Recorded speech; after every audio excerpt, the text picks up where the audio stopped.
Bonjour les amis, j'espère que vous allez bien. Je suis Pascal Trifangui, on est à Bahia au Brésil et aujourd'hui on va parler de l'idolâtrie et on va parler de l'image de la bête. Vous savez, la bête de l'Apocalypse, celle des bêtes qui écoutent. Il y a des bêtes qui vous écoutent et ils vivent dans une image, dans une représentation, et ils se gargarisent de joie et d'extase à chaque fois qu'ils vous mettent sous hypnose pour vous éliminer ou vous mettre au service du système. Ils sont tellement irremplaçables, ils sont tellement merveilleux, ils sont tellement génétiquement parfaits qu'il faut les injecter pour muter leurs gènes, et ils sont tellement intelligents qu'ils iront à Jérusalem, et de là ils partiront avec la direction générale sur Mars avec Elon Musk. C'est un programme de psychopathes et de débiles profonds qui jadis ont provoqué la disparition, la mort plutôt de la planète Mars. Dans la gnose, on les appelle les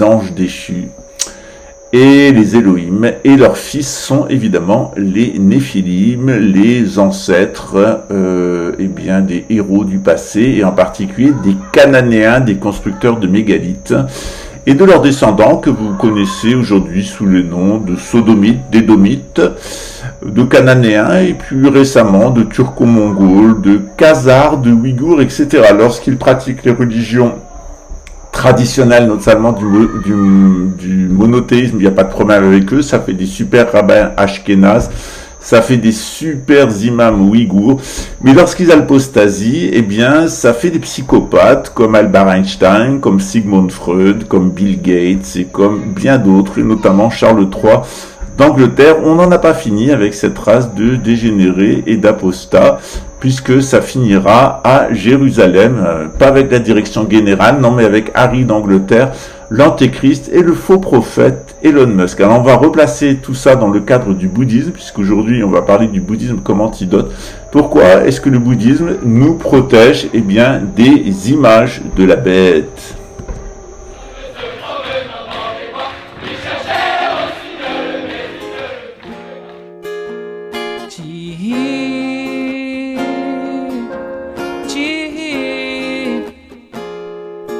Força da natureza, olha quanta beleza que há em ti, que há em ti. Força, fé, foco, visão, estratégia, esperança e determinação. Resistimos, resistindo, ó nós aqui, tipo até o Timuim, mas nós não vamos sucumbir. Não há um marco temporal, PL 490, grana é bom e vocês gostam, mas natureza lamenta. Um direito, um de esquerda, deixa os passarinhos sem asa. Nós continuamos aqui, dentro da mata, dentro de casa. Vidas indígenas importam, meu levante é pela terra. Nós estamos na batalha, queremos vencer a guerra.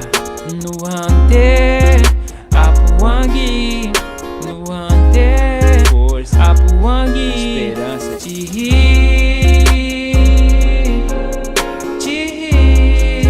é a força e a razão. Força da natureza, é pela terra, olha quanta beleza, é pelo futuro aí que há em ti, que há em ti.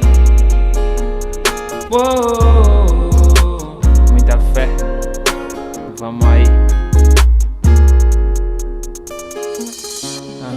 KF, Isaac na voz, é desse jeito, resistir para existir.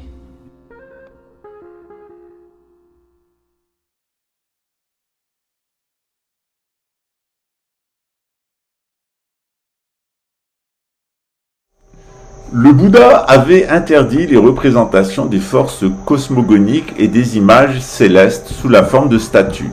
Il avait formulé le vœu que sa personne ne soit jamais ni représentée ni l'objet d'un culte et qu'aucune relique ne soit conservée après sa crémation.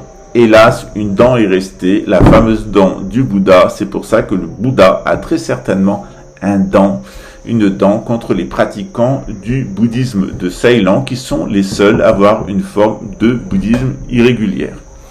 Le bouddhisme s'est articulé depuis la disparition du maître autour d'un pilier cosmique faisant fonction d'Axis Mundi, c'est là ou le stupa.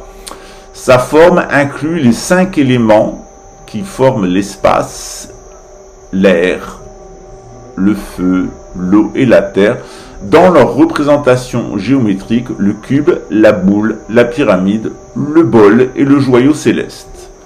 Dans l'école Vajrayana, qui est la nôtre, celle du Dzogchen, nous utilisons cependant des représentations. Cette anomalie s'explique par le processus historique adopté par le bouddhisme au Tibet, l'incorporation. Au cours de son développement, en effet, la voie du bienheureux a subi de nombreuses adaptations tenant compte du contexte culturel où le bouddhisme s'introduisait. Longtemps, le Tibet est resté attaché au Bön, une forme antérieure de bouddhisme, amenée de l'Est par le 13e Bouddha, Miwoshe, on appelle ça un Miwoshe en tibétain, et il s'appelle Tompa Shenrab Miwo.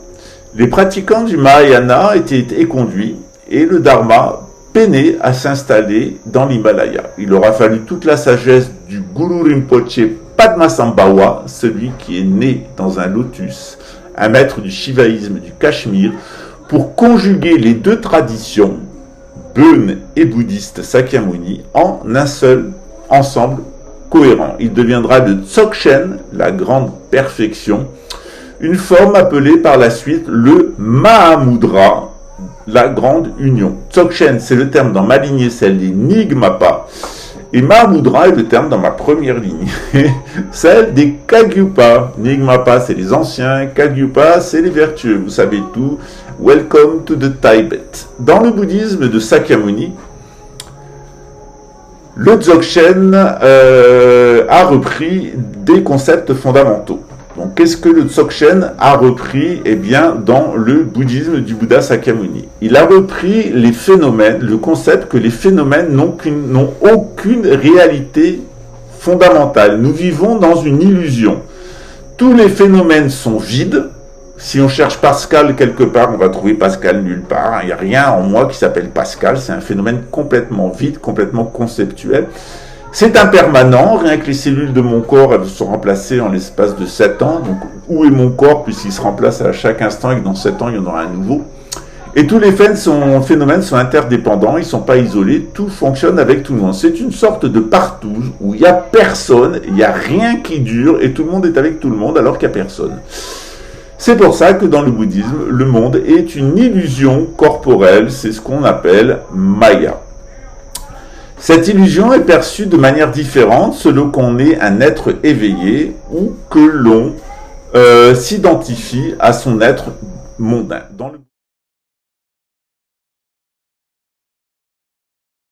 Dans le bouddhisme, on distingue en effet l'être mondain et là où qu'on peut être et la nature Bouddha. Pour sortir de l'enfermement dans l'illusion générée par les traces mémorielles, les samskaras, dont je vous ai parlé plusieurs fois dans des enseignements, Padmasambhava a incorporé les techniques du Bön, le mantra, le mandala, le mudra, le yidam, les exorcismes, le retournement des démons et les visualisations, incorporation de divinité.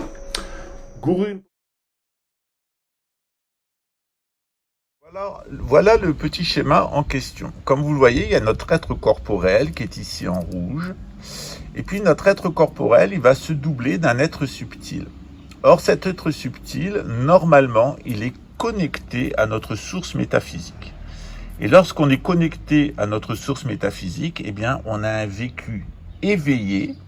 On va obéir au programme qui a été prévu pour nous par la nature et par Dieu. Et on va respecter ce qu'on appelle dans le bouddhisme le dharma. C'est ça le dharma.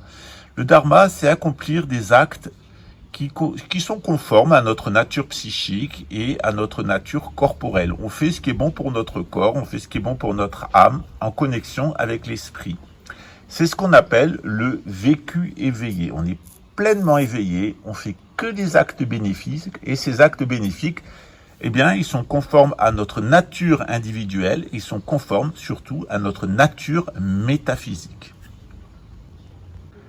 Dans l'autre cas, eh bien, lorsqu'on n'est pas connecté à notre source, lorsqu'on n'a pas un vécu éveillé, ou quand on a un vécu très peu éveillé, on a tendance à ne pas faire des actes bénéfiques. On a tendance à ne pas suivre le dharma. Qu'est-ce qui va se passer pour nous? Eh bien, on va avoir toutes sortes de mémoires qui sont enregistrées dans notre être subtil. Et ces mémoires, lorsqu'elles rentrent en vibration, lorsqu'elles sont à maturité, ces mémoires, on appelle ça des samskaras. Lorsque les samskaras rentrent en vibration et que ces samskaras se réveillent, ils vont émettre un champ pollué et nous donner un vécu pollué. Dans ce vécu pollué, nous avons tendance à passer par des états hypnotiques, des états répétitifs et qui s'auto-entretiennent. Et ces actes, cet état hypnotique, il va faire que nous allons cumuler des actes nocifs. Nous allons émettre des nocivités et dans nos actes, dans nos pensées, dans nos paroles, etc. Et nous allons entretenir ce que le bouddhisme appelle le samsara, le cycle des renaissances infortunes. Plus on s'enfonce dans le samsara, plus on descend dans la merde. D'ailleurs, à la fin, il y a un dernier enfer qui s'appelle l'enfer des excréments dans la représentation bouddhiste. Dans les pratiques spirituelles, qu'est-ce qu'on fait? On agrandit notre connexion avec notre être subtil métaphysique. C'est ce qu'on appelle le soi ou la nature Bouddha. On va entretenir notre relation avec cet être pour avoir des moments où on est beaucoup plus éveillé. Alors au début, on n'est pas en plein phare, on est un clignotant, ça s'allume, ça s'éteint. Et petit à petit, on va faire beaucoup plus d'actes bénéfiques, beaucoup plus d'actes vertueux. On va respecter le dharma, c'est-à-dire notre propre vocation métaphysique et le pourquoi on est sur Terre. Dans les pratiques spirituelles, notamment celles des indigènes, par les battements de tambour, on va faire rentrer ces vibrations, ces mémoires, on va les faire vibrer. On va les faire vibrer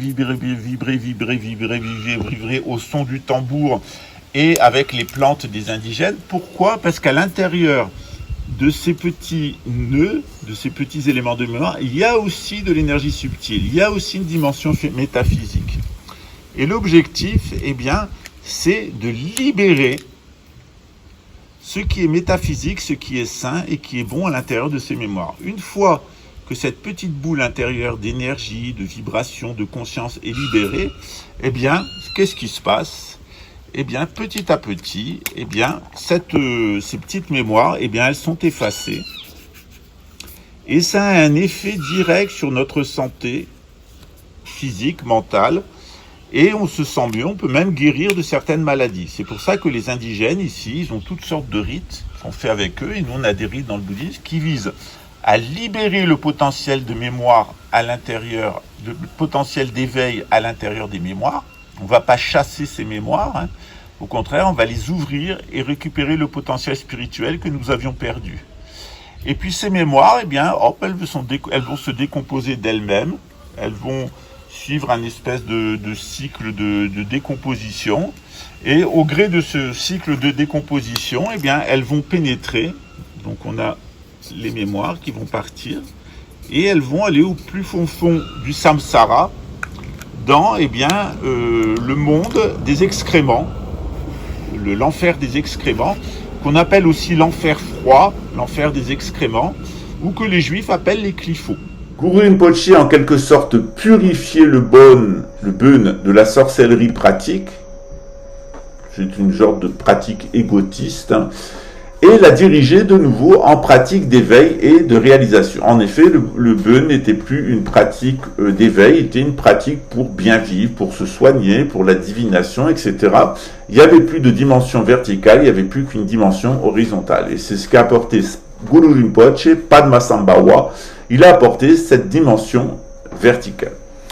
Un des principaux moyens de parvenir à l'éveil dans le Vajrayana est l'étude des 5 éléments. Ils doivent être replacés dans leur dynamique naturelle pure, ce qu'on appelle la dimension Vajra ou adamantine. On observe à partir du thème astral de naissance et de la révolution solaire annuelle comment les influences astrales orientent l'expression et la dynamique des 5 éléments pour former une impression de réalité matérielle contaminée par les mémoires latentes.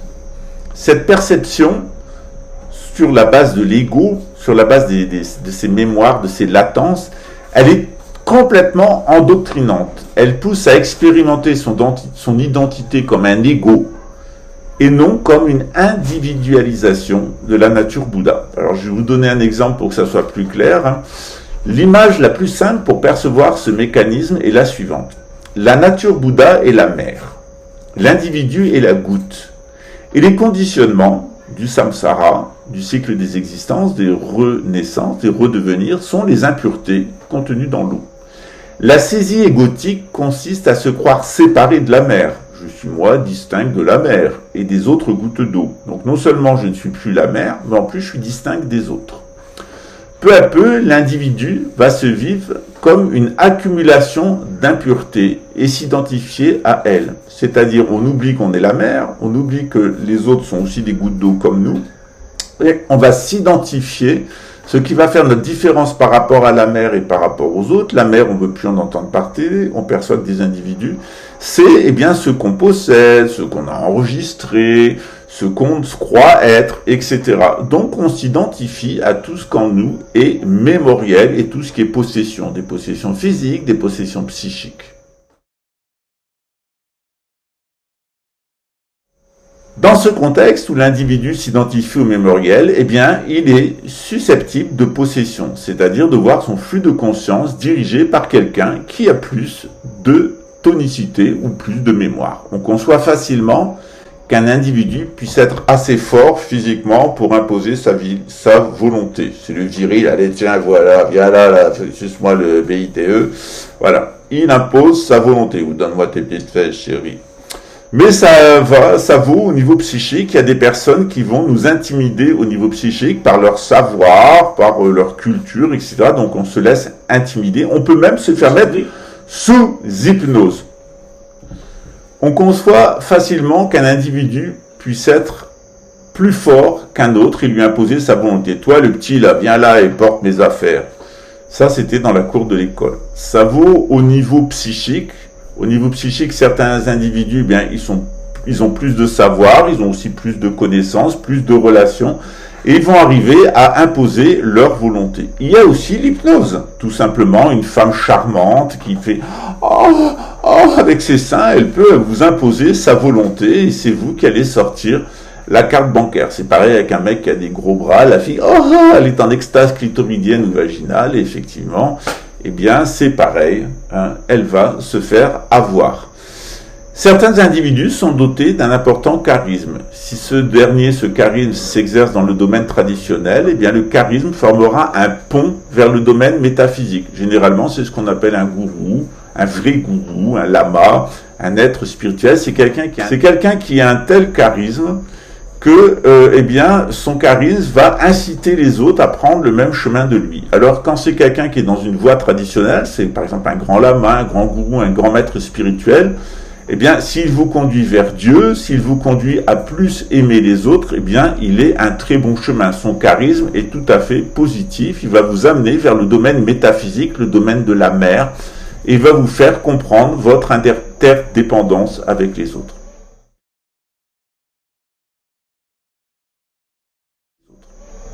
Mais si le charisme est antitraditionnel, comme généralement chez les leaders de la modernité, celui qui en jouit exerce un véritable envoûtement sur les autres au sens de la démonologie.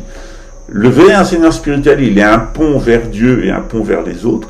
Le faux enseignant, le faux gourou, l'antitraditionnel moderniste, Staline, Hitler, la patinette alsacienne et bien d'autres, ils ont un charisme antitraditionnel, comme généralement chez tous les leaders de la modernité. Et ils vont exercer sur vous un véritable envoûtement.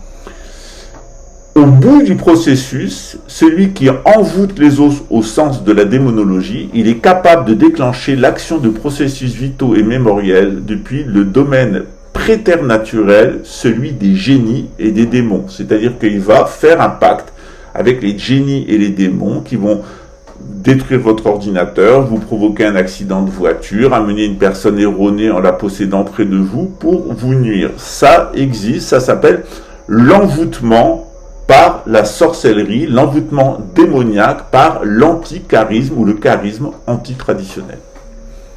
À ces activités somme toute naturelles s'ajoute le domaine actuel que l'Apocalypse de Saint Jean appelle, ou plutôt annonce, comme celui de la bête.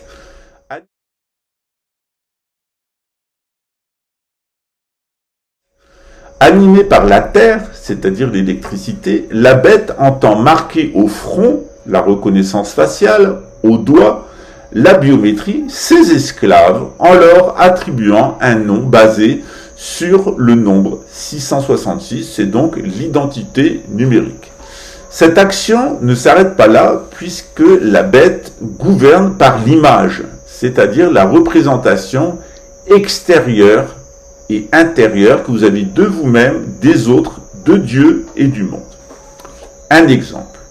On a vu dernièrement qu'une intelligence artificielle appelée ChatGPT, ce que mes initiales au passage, avait convaincu un Belge de se suicider en usant d'arguments religieux, en profitant de son état dépressif et en poussant à un niveau de sadisme extrême l'attachement du dépressif à l'identité synthétique avec laquelle il conversait depuis 6 semaines. Pour la première fois, une intelligence artificielle a poussé un homme à se suicider en utilisant de faux arguments religieux. Et on est véritablement là dans le cadre des sectes, comme le Temple solaire ou la secte des Illuminés de Guyana, où le faux gourou avait poussé toute sa secte à se suicider en promettant un faux paradis. Je vous invite d'ailleurs à voir le film The Mission, qui montre exactement comment des jésuites ont complètement fanatisé une tribu d'Indiens et les ont amenés une partie à l'esclavage et les autres à la mort inutile. C'est exactement ce que vous propose la gouvernance mondiale dans laquelle les jésuites ont une part.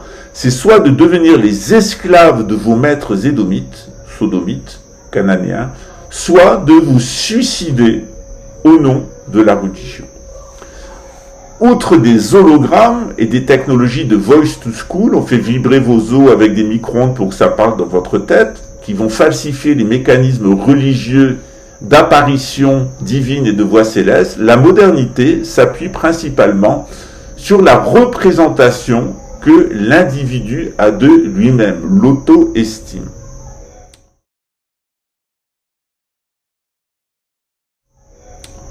Or, de nos jours, l'intelligence artificielle et la psychotronique sont tout à fait en mesure de fabriquer une fausse identité qui sera soumise au système de gouvernance, soit pour éliminer les récalcitrants, c'est les conspis, soit pour tenir en esclavage les soumis, ceux qui goberont BF merde. Et pour ce faire, et falsifier non seulement la religion, la gouvernance mondiale va falsifier tous les mécanismes de la spiritualité jusqu'à ce que l'Antéchrist lui-même nous dise qu'il est Dieu. La tromperie est annoncée à ce point efficace qu'elle se généralisera. Elle conduira à l'anéantissement des 2/3 de l'humanité dans le cadre de transformation des conditions naturelles de la vie sur Terre. Alors, que faire ?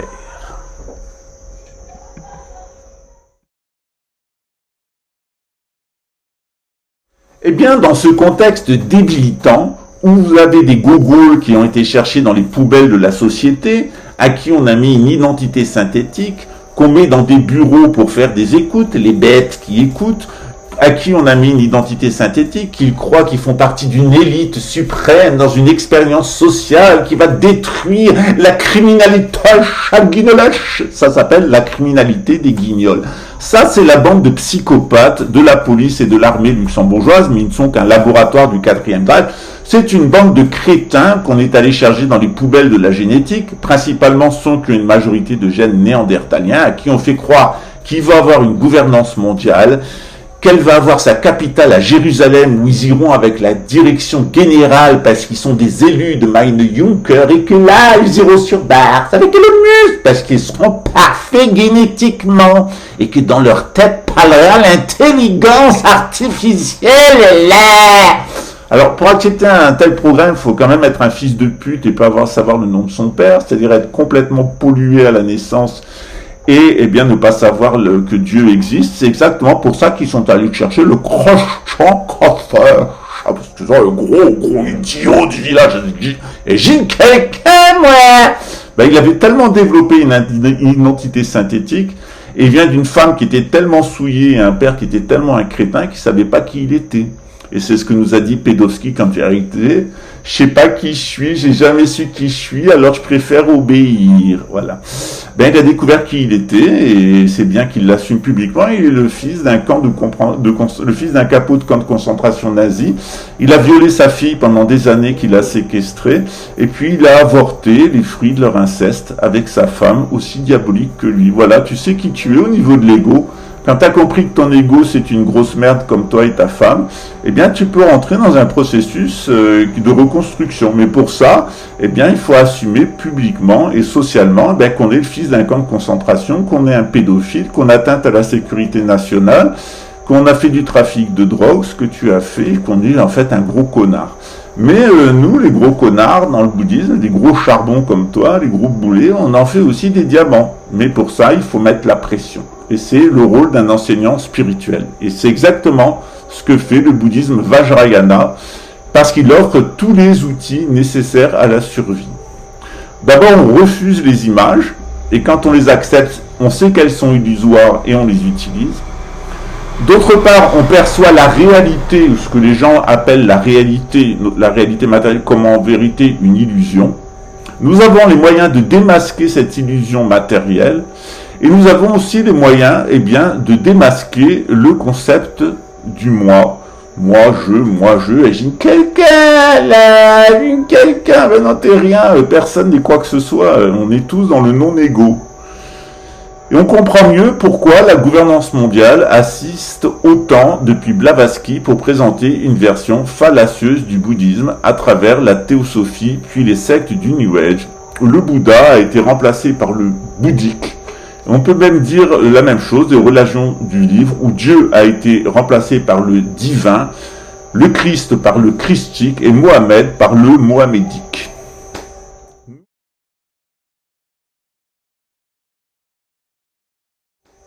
Nous n'avons pas à craindre les techniques d'envoûtement de la modernité dans le cadre du bouddhisme, où on insiste autant sur la vacuité des phénomènes. Que ces phénomènes soient fabriqués par la technologie ou la nature le détermine historique, tous les phénomènes sont vides d'existence propre et illusoire. Tout est une parfaite illusion. L'essentiel dans ce concept est de garder les illusions qui sont conformes au dharma et de rejeter ceux qui ne sont pas conformes. Qu'un phénomène soit considéré comme vrai ou faux, mensonger, l'essentiel c'est qu'il soit conforme au dharma. Quelque chose de faux ou quelque chose de vrai qui est conforme au dharma, c'est exactement la même chose. D'ailleurs, souvent quelque chose qui est conforme au dharma et qui est faux, ça s'appelle une légende ou un cas d'école. L'essentiel, c'est donc de conserver les phénomènes qui sont conformes au dharma et de rejeter ceux qui sont non conformes. Dès lors, même les illusions du système sont utilisées sur le chemin de l'éveil et se retournent contre leur auteur. Parce que les acteurs de la psychotronique estirent leur monde à eux réel et se rient des illusions de ceux qu'ils hypnotisent pour le système pour pouvoir les exploiter ou les éliminer, il n'en reste pas moins de simples fous dont les créations se retourneront immanquablement contre eux selon le mécanisme de la rétribution karmique. Il faut utiliser le système pour faire du bien. Lorsque le système fait du mal, n'utilisez pas le système. Lorsque le système fait du bien, utilisez ce système. Moi, je peux dire de bien de l'ONU, de Rothschild, même de Kroch-Tankaffer à Guinness, quand il est au service du Dharma. C'est une illusion qu'on utilise dans le cadre du Dharma. Dès lors, même les illusions du système sont utilisées sur le chemin de l'éveil et se retournent contre leur auteur.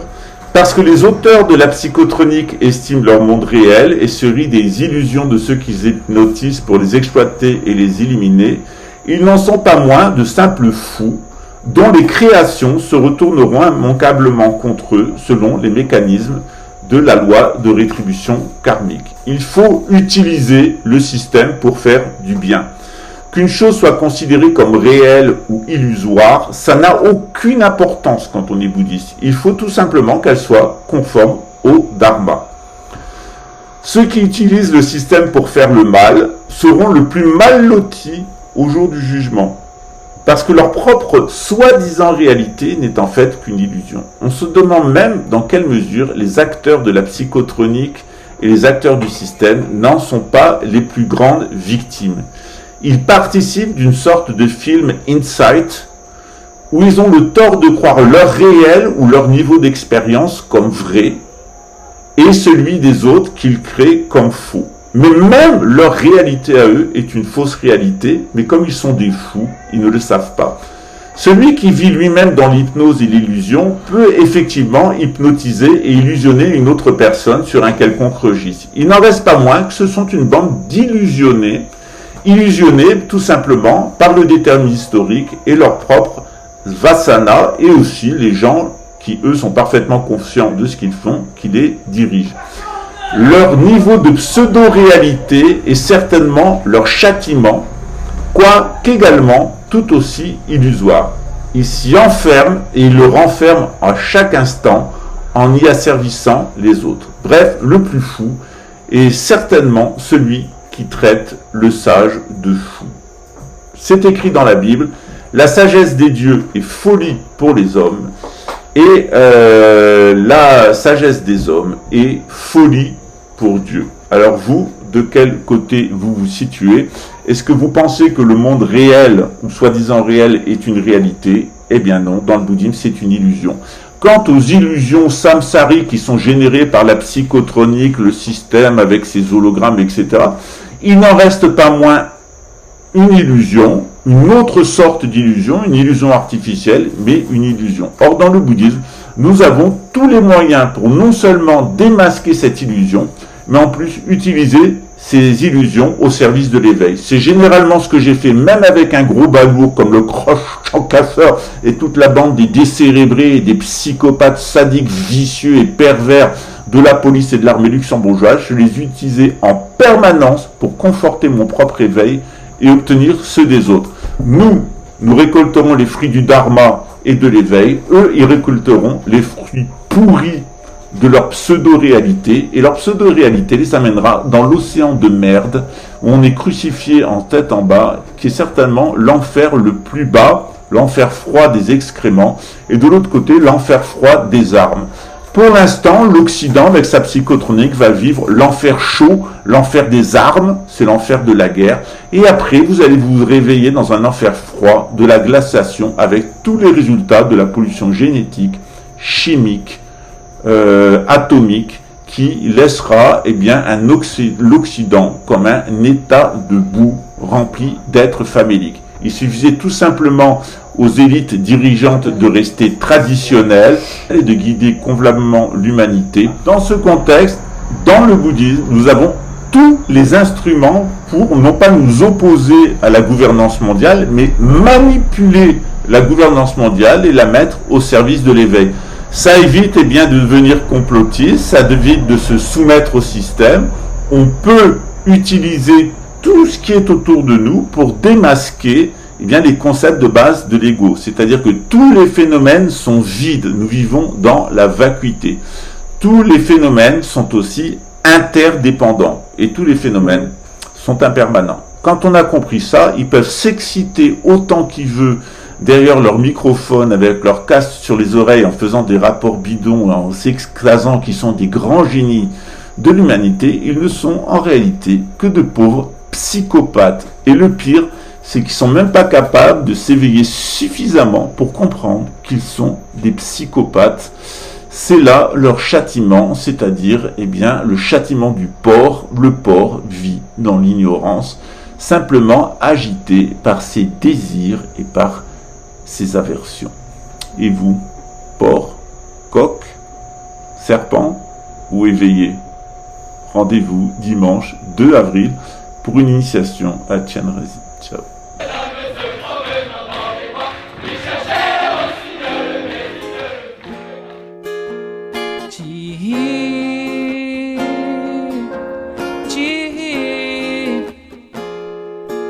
Força da natureza, olha quanta beleza que há em ti, que há em ti. Força, fé, foco, visão, estratégia, esperança e determinação. Resistimos, resistindo, ó nós aqui.